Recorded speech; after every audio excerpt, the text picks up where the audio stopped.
Ladies and gentlemen, welcome to a discussion about key scouting reads in Zerg versus Protoss. I went over a Zerg versus Terran with some key scouting reads, and then when I was going to do the ZvP and ZvZ videos on key scouting reads, I was either losing games for weeks at a time.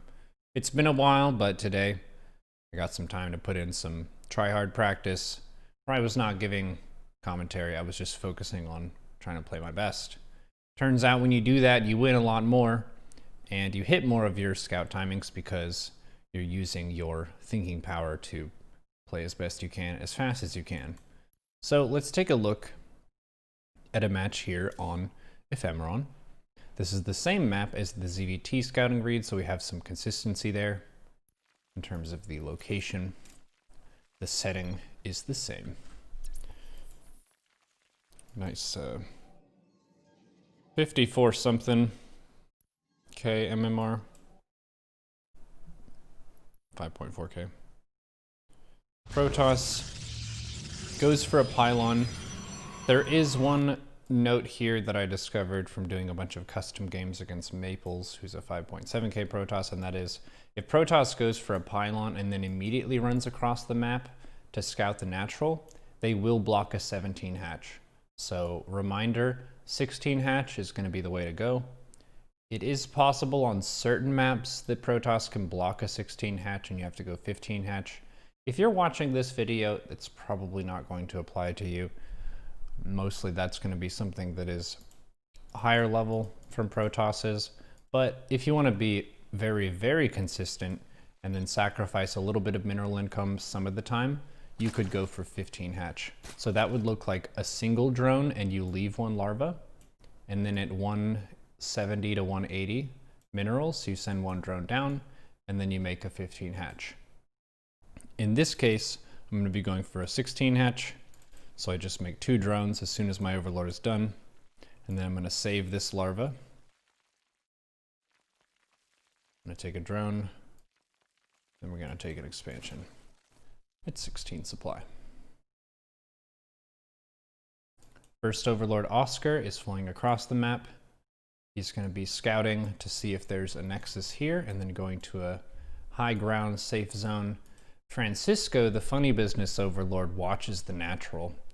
Being cannon rushed is very upsetting, so he's gonna keep tabs on that. Sees the probe, wants to watch this area here because sometimes they set it up at this high ground spot, sometimes it's here. So Francisco needs to see this area. There is a cannon rush with zealots that happens over on this area of the map. If this is the case and they do the pylon, cannon, and then there are zealots that run up, this base is pretty much dead. You just want to save your drones, make sure they all continue mining away. Get a roach warren, maybe get your second gas and a spine to defend against the zealots. Get your queen, and then you should be pretty much good to gradually bust out of there. But as it stands, we get a nice macro opening for Protoss. I'm going for 18 gas, 17 pool. This probe is trying to be annoying. You can spam click these to try to overwrite this mining thing. Another nice simple thing you can do is just take one drone that attacks the probe. Then they can't do that. So overlord is going, filling the gas. I put my spawning pool here, which gives a spine crawler slot, or a spire will fit right there, and it's really hard for zealots to attack that. You're denying some surface area, a little bit of Zerg SimCity. I only do that against Protoss. So we see chrono boosted warp gate. We see no research here. So I'm probably thinking maybe it's not the fastest DT. Maybe it's a Stargate. And Protoss has not put down their thing. Now it's a Stargate. So here, Oscar typically will hold position. One of the things that is cool is being able to fill as much vision as you can in a crucial area. So I can see everything right here with Oscar, except for what's in the main. Sometimes they'll go 2 adepts. Against 2 adepts, you need to make 10 Zerglings with speed to beat those. If the opponent goes Adept into a Stalker, you only need to make 4 Zerglings, and then you can make drones with the rest of your larva and put yourself in a really good position to drone your 3 bases. So to prevent the Stalker from going right here and then attacking to push the Overlord in, the Overlord's on hold position, so if he gets shot at, he can just go up here. Fantastic. Right around 30 supply now. The Lings are escorting the drone to take a third base. 2 queens come out, double inject. You can also do inject the main, creep the natural. That's a fine choice. Don't forget to make your 30 to 31 Overlord next. At 3 minutes or so, you can send the Overlord into the main base. See what unit is going to come out. 3 minutes end up being a nice scout timing against Protoss because they're going to be making a Phoenix to kill it pretty soon anyway. So the Overlord may as well die in a glorious manner where he scouts some really useful stuff as opposed to just sitting here and then a Phoenix comes over and kills him. He never gets to see too much. We'll see if I remember to do that this game. Lings and queens working together. The Lings don't go off creep. I'm making 6 more Lings. There is a Stalker, and see, we put it up on this high ground spot. You do have to be careful. On some of the maps, it might look like high ground, but it's not always. You can swivel your camera sometimes. I think my hotkey for this is end. I don't know what the default is, but this spot is safe. Third base is going up. Is there a second Adept? No, it's just one Adept, 1 Stalker. Into an Oracle. Cool, cool. Making another queen from the natural. Up to 10 Lings. Third base is on the way. And at this point, we have a question mark about Oracles. Sometimes Protoss will go Adept Stalker Oracle. Sometimes they go Adept Stalker Twilight. You can't really tell, but if you poke at the wall with 10 Lings, oftentimes you find out. So this, you could say, is also a key scouting read. Because the Stalker denied my Overlord to go in and scout, my Lings just bump the wall at around 345. You can oftentimes find some really good information here. You can see whether warp gate research is done by looking at the gateways. See if you have to watch out for that. And then here we got the read of Oracle, which tells me, cool, I should probably make some spores and get my queen count up. So Lings run home. I'm not going to be able to get in there. This is a pretty fast third base. I think the probe was hiding out here. Let's take a look. If you want a reference of different third base timings for Protoss and what they mean, we can do that now. So with the Adept here, the Lings aren't really going to be very efficient fighting this.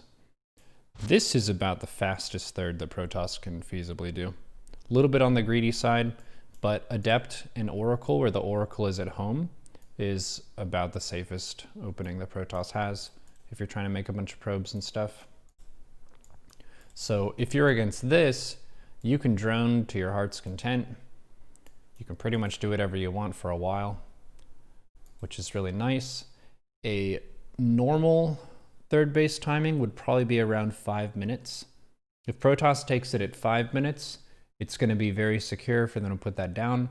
And they may also have something like 2 Archon Prism or even a DT Prism harass.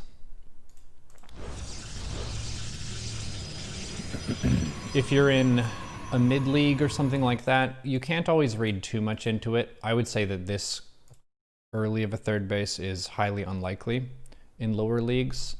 The higher people get in leagues, the faster they tend to expand and the faster they tend to make workers. That's one of those really elusive moves that most people don't think of when they think of what makes a GM player. They think, ooh, fancy micro. No, it's actually expanding and making workers constantly. So this is making workers. This is making workers, this is making a thing. These are finishing up, warp gate is almost done. Just a solid macro Protoss here. And at this stage, at around 420, we're about even in workers. This is right when Zerg starts to boost ahead in economy. And why is that the case? It's because of the difference between chrono boost and how that influences worker production, and injected hatcheries and how that impacts worker production. In the 2 base stage, when Zerg has 2 hatches injected, Protoss is making workers faster than Zerg is.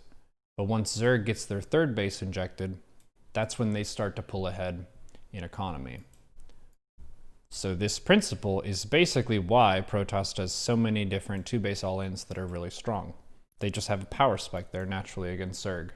So if you're blind of what's happening, a really good time to make some units would be right around 50 drones. 50 drones with Lair Roach Warren making Queen Roach Ling is a pretty safe opening. Say that they killed your Overlord and you have no idea what's going on. You lost a couple links, so you didn't see a 3rd. Just make some units at around 50 drones or so. You can mouse up here in the top right hand corner and see the supply you have in workers if you're unsure about that. But in this case, I think I'm about to find out what's up. Yeah, I saw the 3rd. So I'm pretty comfortable here. Leaving one Zergling at the 3rd base location is one of the most powerful moves in the game.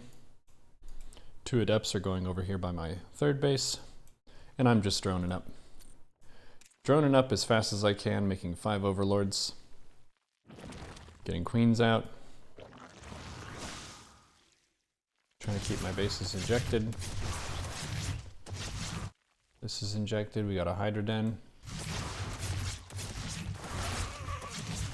Ouch. The reason I ended up taking damage there was because I had no units at all. I've just been making pure drones. Now I have some Lings. And my game plan this match is to go for melee upgrades, Hydraling Bane. I skipped the Roach Warren here because I saw how fast the 3rd was, and I also saw that it was a Stargate opening. But most of the time you would take your Lair at around 4 minutes and your Roach Warren kind of at the same time.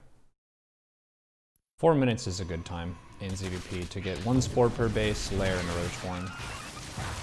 It checks a lot of the important boxes. So we've seen probes being transferred.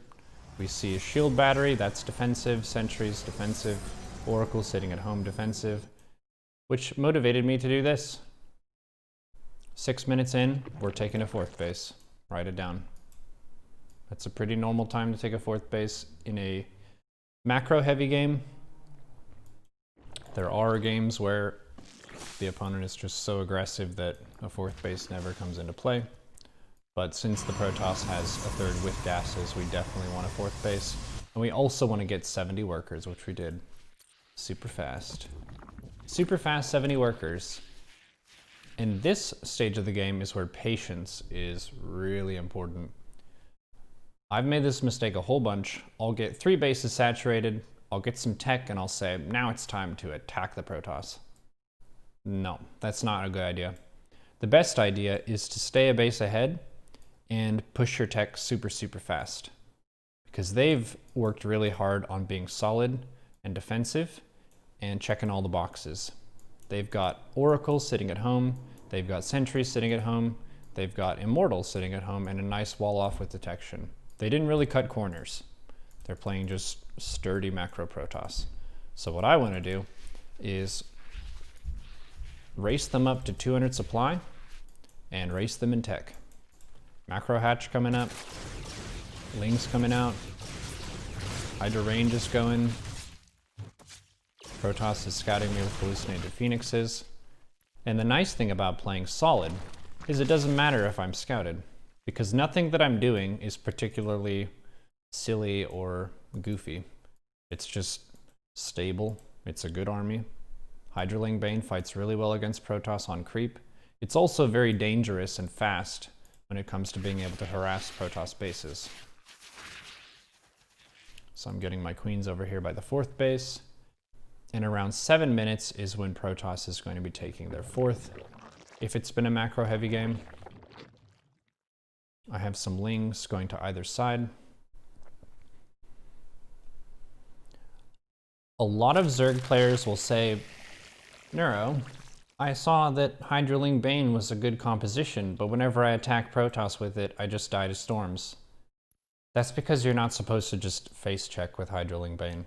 Because if you put all your eggs in one basket, and the Protoss puts Psionic Storm in the basket, your eggs are going to be cooked. So instead, I'm going to put my eggs in different baskets. Here's a basket, Bane Drop Overlord over here, and then this is my army that prevents Protoss from killing me on creep. As I move up the tech tree, my Infestation Pit is almost done, so then I'm going to go for Hive and Aspire to go Broodlord. 7:30, there's a fourth base, and we can't deny it because the Protoss is playing very defensive. They have all of their stuff defending this fourth base. They also have Stasis Trap, Stalker for the wall. They've got a cannon here, and I'm going for an Overseer Scout here at 7 minutes 30. This is a nice time to scout because you're going to be seeing what the 3-base composition is of Protoss. If you have Overlord speed and an Overseer, you're going to see pretty much everything. It gives you a lot of awareness. In this case, we have 3 gateways in the main. We have Psystorm almost done. 1 Stargate not making units. 2 gateways at the natural. Robo, Forge, Twilight. 3 gateways here. This is as standard as it gets. Let's say, for example, this was 4 Stargates chrono boosting out carriers. Oh my goodness. A really cool strat against that is to just get your Spire and then make 25 Corruptors with armor, and then you can just fly in and right-click the carrier vessels and kill all of them. Easy peasy. But with this scout, it's basically a non-trigger. This doesn't tell me to adjust my plan in any way. They're playing standard, I'm playing standard. We're just trying to see who can play faster and better than the other. Breaking these rocks is a really good thing to do with your army. If your opponent is not attacking you and you have army, break some rocks. You could also break these rocks. I have Banes over here, and Banes over here. Hydroling Bane on creep. Creep is spreading around. I see this prism. Nice pickup here with the Hydras. A fun note is that a Baneling drop is a scout. A scout doesn't necessarily have to be a passive move that involves just an Overlord flying in or just an Overseer. You can also do a light attack.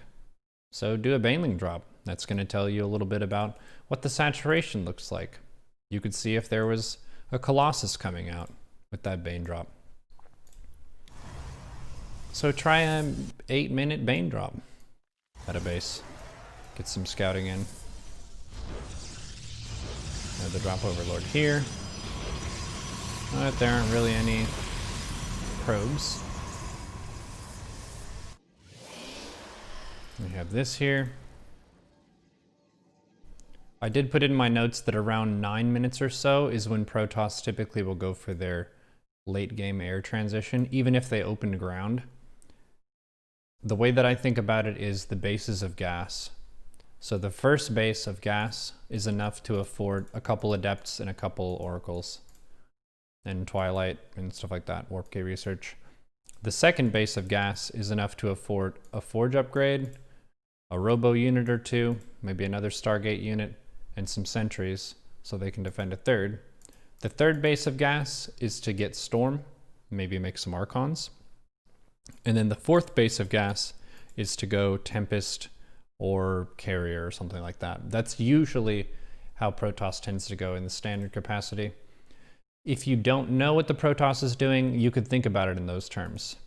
So maybe you saw the Protoss open with something with their first base and then transition to something else. Your question with your scout could be, where is the gas from the third base going? Where is the gas from the fourth base going? I'm attacking here. Hydroling. This doesn't look very pretty, but I have a really good economy right now. I have 80 drones, and I also have this happening at the natural. So I didn't put all my stuff in the same spot. I didn't really intend to beat this army just by attacking it all in the same place at the same time. I wanted to attack all over the place. Protoss units are very powerful, but Zerg units, on average, are faster. So I'm using my speed and maneuverability right now. Things running around. Hydra's running around. 4th base is up. I'm taking a 5th base behind this. Attack and expand is a good thing to do. You pretty much always have the minerals to expand whenever you're about to go for an attack, if you've had a good economy. And it is better to wait a couple seconds so you have a follow-up. If you don't expand, then it puts you all in a lot of the time, even if you don't intend to go all in, because your main base is mining out. 10 minutes 52, it's 8 out of 8 in the main. We can't mine with 16 workers efficiently because a lot of the patches are gone. Also, the natural is getting a little bit low here. So we want to be thinking about having this base up and ready so that when this is getting low, we can transfer workers, put them over here at the 4th, or the 5th, we can transfer workers here, put those at the 5th as well. Now I'm just continuing to put on pressure. Another key read is your creep presence on the map, so I'm just looking at the mini-map right now. And we have full vision of the opponent army, even though we didn't do it with units, we just had a bunch of creep tumors here. So I know exactly where they are and what's going on. I know what the unit composition is. So I can get a decent fight here. If it looks ouch, that's because it is, but that's how it always is. It's not going to be super pretty when you fight against Storm.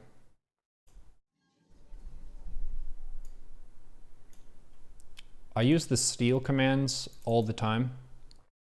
I replaced all of the create and add hotkeys. I'll show you here real fast. Options, hotkeys, global control groups. See this? Select is still the same, add is removed. So I did create and add and take away for everything. I just replaced them. Never look back. It's really, really good. And the procedure for this in game is you have all your heckin' stuff. And then you select the lings, you can control click them or something. And then you hit shift and then steal them to, I put them in my Mutalist group. This is the control group where I would normally have Mutas. And you can just send some lings into a base. In the late game, after there's been a bunch of action, there do tend to be some openings. And as they get focused on trying to kill you, it's really hard to also defend their bases at the same time. And Zerglings are a really, really resource efficient way of putting on a lot of pressure. So it's just a few lings, 16 lings, and they can pull back whenever they face resistance. But then they ran all the way into the main base. And I'm just sitting on creep in my main army. So for ZvP, something I would recommend quite a bit, if you're not super confident with your attacking mechanics, is focus on building a really strong core of Hydras and Lings and Banes at home, or Roach Hydra Lurker, just on creep, and focus on spreading creep. And then you can steal a bunch of Lings to go on some special missions. And this allows me to just focus on the Lings. I'm not looking at my army at the same time, because my army can take care of itself. It's a pretty tough army. It's pre-split. If the opponent attacks, we could fight that. We got the Hive, we got the Spire, we got the Greater Spire. So now I'm trying to max into some Broodlords. And the Broodlords are out. Here's the Stargate Transition. This is a little bit late, because we dealt so much damage with the other units we had. Protoss is attacking in here. And for these fights, I try to set it up by looking at the mini-map. So we see the blue here. I want to make sure I have some units up on this top side. And I also want to make sure I can put on some pressure here on the backside, if I can. So we've got the Queens. The Broodlords can spill over this top cliff area. You're going to take some damage to Storm. It's not pretty, but that's how it goes. Ouch. Ouch. Queens can't be microed against Storm, so they just grin and bear it, try their best. Now we're making broods. Now that we have broods, our question is, are there Tempests to contest these? The answer is not yet, but they're on the way. So it's triple Stargate Tempest production. I have not scouted yet, but I'm about to scout with these. I just went and attacked with my army. A timing attack is also a scout. We're attacking this 4th base. Gotta cancel on that. Want to make sure I have a plan B for all this. What am I making? Making some drones. I have 75. I made a couple mutas, and I stole some units again. But instead of harassing by going into one of my opponent's bases, I use that muta hotkey now to defend stuff. And this is a really important shift in the game flow of ZvP if you're going for a Broodlord push. A Broodlord push is so heckin' strong. This is when you can actually push High Templar around really effectively. So the threat then becomes, can I defend a Zealot run by at the same time?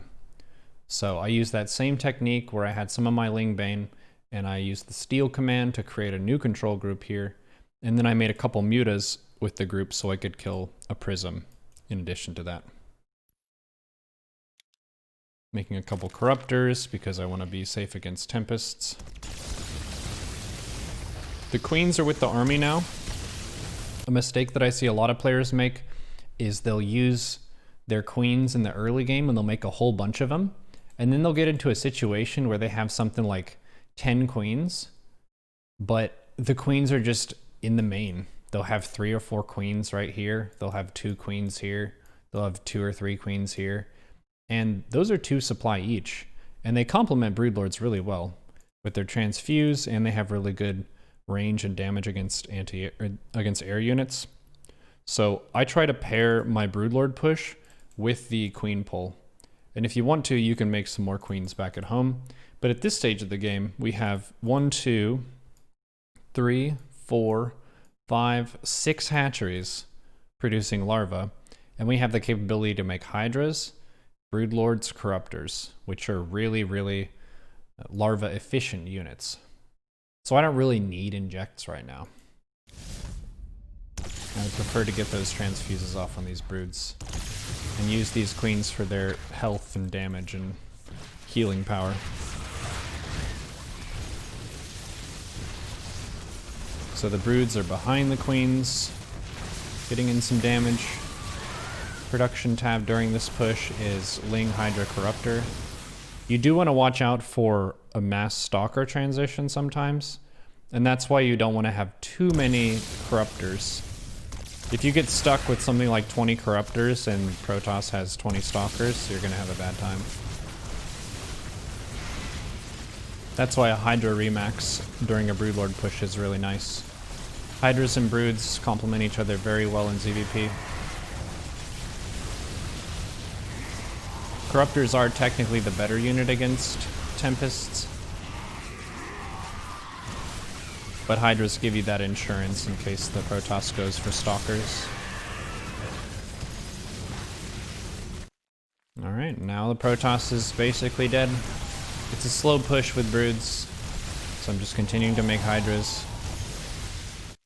The space is injected because I loaded it up with a whole bunch of injects before I left. This Queen ran around and injected a whole bunch of bases. The upgrade that you take on the Spire is not super crucial. For air versus air, the armor upgrade is better.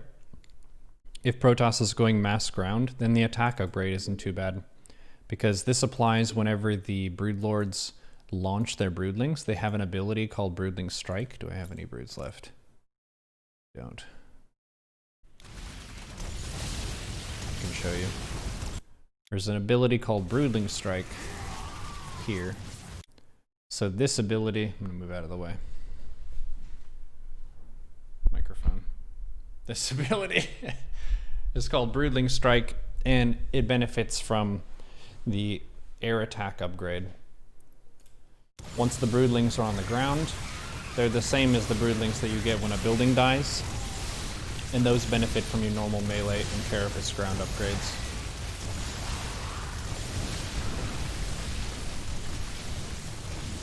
Cool. So I know this discussion covered a lot of different reads. I would recommend starting with the first few and trying to memorize those and then working on the later ones. So the Overlord going to the natural at the beginning and then being on hold position until there's a stalker, and then going up here if there's a stalker. 3 minutes into the game, fly into the main base if you can to see what's up.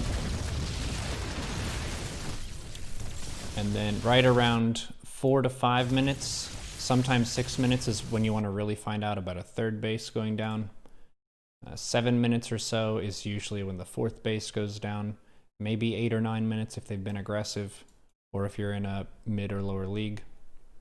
And then around 9 minutes or so is when Protoss starts to get their air transition up if they've been going for ground for the majority of the game.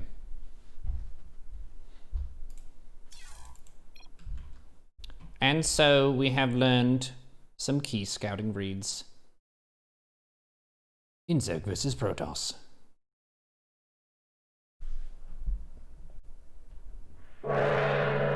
How's that?